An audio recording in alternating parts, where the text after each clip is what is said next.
The most powerful people in the room are usually the quietest, and there's a reason for that. No one hated Tracy, but no one truly respected her either. And that was what exhausted her the most. Because if she were hated, at least she would know she existed in other people's minds. But when she was overlooked, when she was treated like part of the background, she began to wonder whether she was really standing there at all. In a not-so-large nail salon, where the steady buzzing of nail drills echoed like a familiar rhythm, Tracy continued working carefully as she did every day. Her hands moved precisely and patiently, but her clients' eyes were always directed elsewhere. Conversations unrelated to her still took place right in front of her, as if she were not a person but merely a part of the table, the chair, or the room itself. The city she lived in was not the most glamorous, but it was large enough to make a person feel small. Endless streets, streams of traffic that never stopped, and lights reflecting off cold glass surfaces created a sense of distance that was hard to describe. Here, people didn't have time to stop, and even less time to notice someone like Tracy.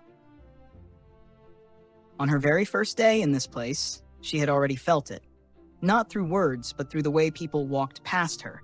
Quickly, decisively, without eye contact, without hesitation, as if she had never existed in the space they had just crossed. She stayed temporarily at her aunt's house, who had settled there earlier. A small, clean, tidy house. Enough to live in, but not enough to call home. Tracy's room was at the end of the hallway, just big enough for a single bed, an old desk, and a small window facing the parking lot behind. In the morning, sunlight never reached it. At night, artificial light reflected on the walls, making everything feel even more silent and cold.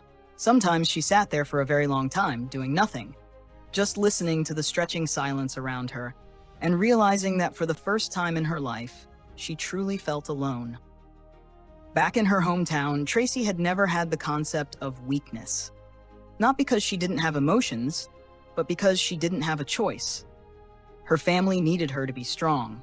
Her younger siblings looked at her as a support, and responsibilities that should have belonged to adults came to her when she was still very young. She was used to not complaining, used to hiding her exhaustion, used to moving forward even when she felt empty inside. And those things made her believe that if she had overcome so much, then starting over in a new country was just another challenge, nothing more. But reality was not what she had imagined. Here, no one needed to know how strong she had once been, no one cared what she had carried, and no one saw what she had been through. In their eyes, she was just a newcomer, an Asian girl who didn't speak fluently, didn't react quickly enough, and was easily overlooked in any conversation. Language classes quickly became one of her most difficult experiences. The teacher spoke fast, classmates responded quickly, sentences flowed one after another like a stream she could not catch up with. Once, she was called to stand in front of the class just to say a very simple sentence, a sentence she could normally say, but in that moment, her throat froze, and all the words she had learned disappeared completely. She stood there, silent. No one laughed loudly, but that very silence made her feel smaller, as if she were shrinking inside her own body. When she returned to her seat, she nodded lightly as if nothing had happened, but she knew a part of her confidence had just fallen away. Very gently, but enough for her to feel it. Learning to drive was no better. Pages filled with symbols and rules made her feel like she was entering a maze with no way out. She studied late into the night, rereading, taking notes, trying to grasp everything, but on her first test, she still failed. When she received the result, she didn't react. No obvious disappointment, no crying, just silence. But when she returned to her room, she didn't turn on the light. She sat on the bed and let the tears fall silently. No sound, no one seeing, no one knowing. It wasn't the first time she cried, but it was the first time she truly felt alone. Her work at the nail salon continued repeating every day, like a circle with no stopping point. She did well, even very well, but that didn't change how others saw her. Customers still talked to others, still avoided her eyes, still treated her as part of the service rather than a human being. And that was when Tracy realized a truth she had never accepted before. Effort alone is not enough to make others respect you. Evenings in her room became longer and heavier. Some days she didn't want to think, didn't want to remember anything, so she opened her phone just to fill the emptiness. And one time like that, she stopped at a video. A hippopotamus lying quietly underwater, only its eyes and part of its back visible. There was nothing special happening, no striking sound, but somehow it made her unable to scroll past. She looked at it, and in a very strange moment, she felt something familiar, as if she had seen this image a long time ago. Then memories slowly returned. Childhood visits to the zoo, when her friends ran to see strong and outstanding animals, while she stood for a long time in front of the hippo enclosure, watching an animal that did nothing, yet made everyone keep their distance. Back then, she didn't understand why she was drawn to it. But now, looking back, she began to see something in that image. Something like herself. From that night on, Tracy began to learn about hippos. At first, it was just curiosity, but the more she learned, the more she realized that behind that slow and silent appearance was a very different way of living. Hippos spend most of their time underwater, not because of laziness, but because their bodies need protection from the sun. Their skin is so sensitive that they must produce a red substance, like blood, to survive. That made Tracy think for a long time, because for the first time, she realized that protecting oneself is not weakness, but necessity. She continued learning and discovered that hippos don't swim like other animals. They move by pushing themselves along the riverbed, touching down and pushing up, then touching down again, always maintaining a balance between floating and sinking. Tracy realized that her life had never had that balance. She was always either pushing herself to exhaustion or completely giving up, never in between. But what made her think the most was how hippos set boundaries.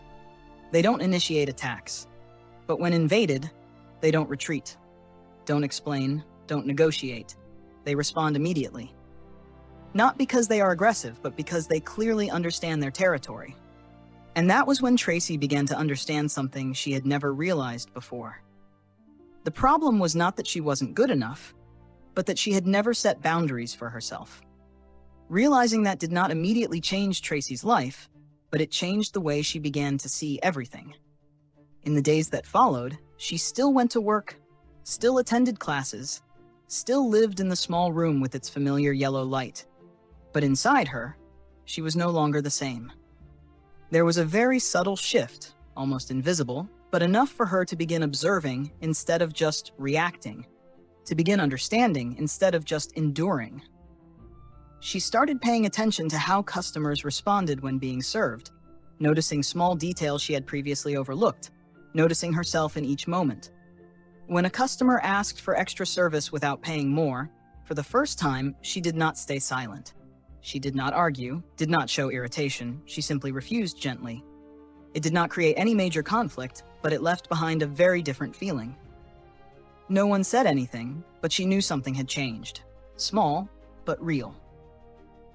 Days passed like that, slowly but steadily, until an opportunity appeared. A small nail salon nearby was up for transfer. The news did not stir the whole shop, but it was enough for a few people to mention it, and enough for a few unconscious glances to turn toward Tracy and then look away. No one said it out loud, but in their minds, she was not someone suitable for such a big decision.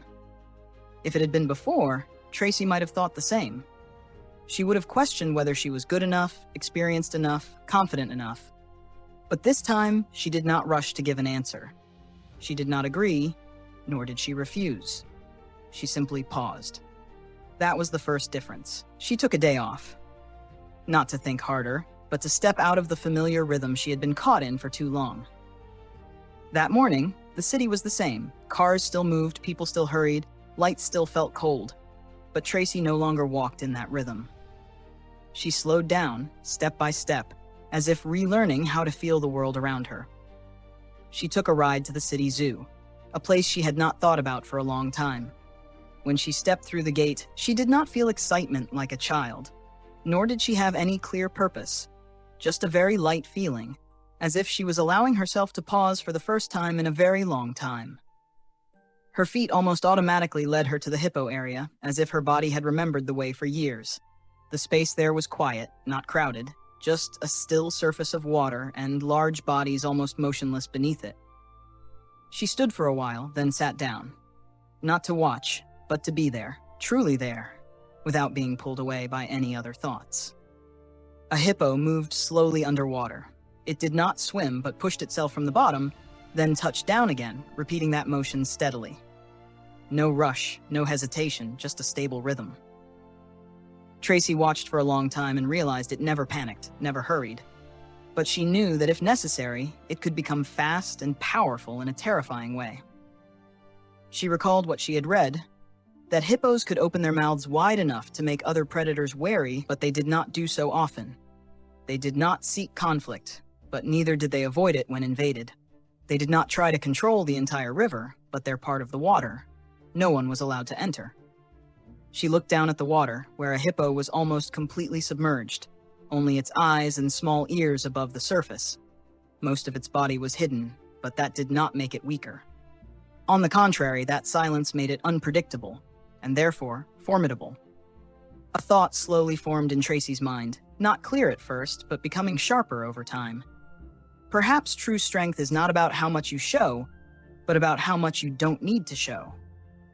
And people can still feel it. She sat there for a long time, long enough that time itself lost its meaning. The sun gradually lowered, the light changed, and the zoo lights began to turn on, reflecting soft golden streaks on the water. The hippos remained the same, unchanged, unaffected by the shifting light or surrounding sounds. And in that very moment, something inside Tracy also changed. Not a sudden decision, not an emotional explosion, but a rare clarity she had never had before.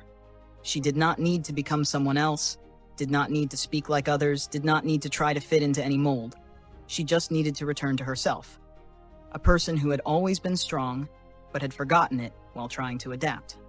When she stood up and left the zoo, the city was still the same. Nothing had changed, but her feeling was different. For the first time since arriving, she no longer felt carried by the rhythm of others. She did not need to move faster, speak more, or prove more. She just needed to be steadier. That night, Tracy slept deeply. No dreams, no worries, no familiar thoughts pulling her away. It was a kind of sleep she had not had for a very long time. A peaceful sleep, not because everything was fine, but because she was finally at peace with herself. The next morning, she woke up earlier than usual, not because of pressure, but because she was ready. When she picked up her phone, she did not hesitate, did not rethink, she simply called. And when the person on the other end answered, she said a very simple sentence. Her voice calm, steady, without trembling, without rushing, without needing to prove anything. I want to review the shop transfer contract. There was a brief silence on the other end, but Tracy did not notice. Because for the first time, she did not need an answer to know she was on the right path. She already knew.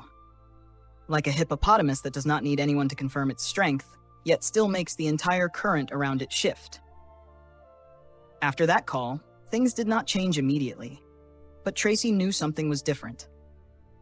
Not the world around her, but the way she stood within it. For the first time, she no longer felt like she was trying to keep up. She was walking at her own rhythm. In the days that followed, she began visiting the shop. It was a small, worn-out space, uneven lighting, old chairs, and the smell of nail polish lingering in the air. Nothing special. If anything, somewhat disappointing. There was a moment when Tracy stood still in the middle of the room, saying nothing, touching nothing, and a thought passed through her mind. Am I really going to start from here? If it had been before, she might have turned away. Not because she lacked courage, but because she was used to doubting herself before trying. But this time, she did not answer immediately. She did not let emotions lead. She just stood there, looking for a long time. Like the way she had once sat in front of the hippo enclosure, without rushing, without judgment. She began to walk slowly around the shop, touching each table, each chair, each small corner that others might overlook. And then she no longer saw the shop as it was, but as what it could become. A brighter place, cleaner, warmer. A place where customers did not just come to get their nails done, but to feel respected, heard, and cared for as human beings. The day she signed the contract was nothing special. No sunshine, no excitement, no applause. Just a piece of paper, a pen, and a decision. When she finished signing, she did not feel successful. Instead, she felt something very clear. From this moment on, there was no turning back. The first days of opening the shop were nothing like she had imagined. The shop opened, but there were no customers. 1 hour passed, then 2, then 3. No appointments, no door chime. The only sound was the ticking clock and the thoughts beginning to return. Did I make a mistake? That question was not new, but this time it sounded louder, closer. Old doubts returned.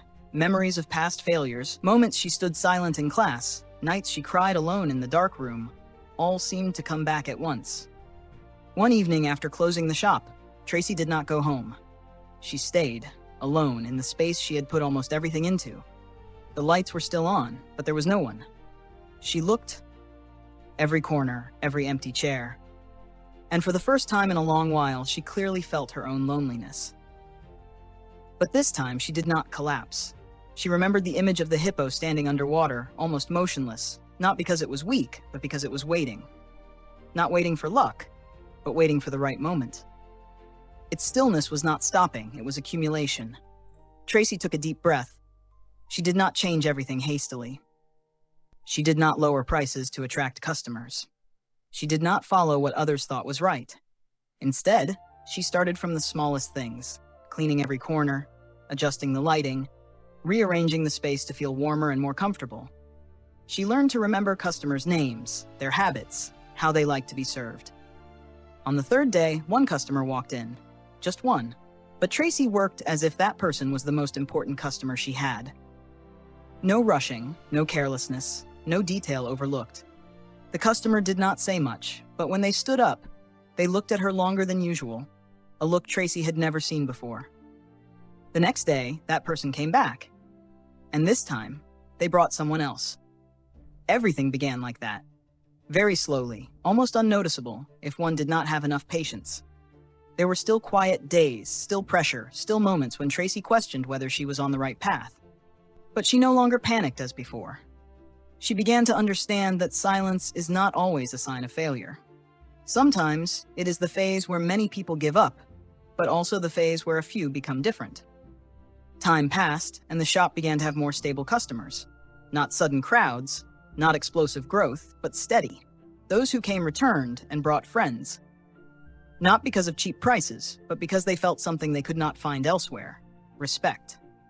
Tracy did not change her voice, did not try to become talkative, did not pretend to be someone else. She remained herself, but a steadier version. A person who did not need to say much, yet every action was clear. Years later, Tracy no longer had just one shop. She had a chain.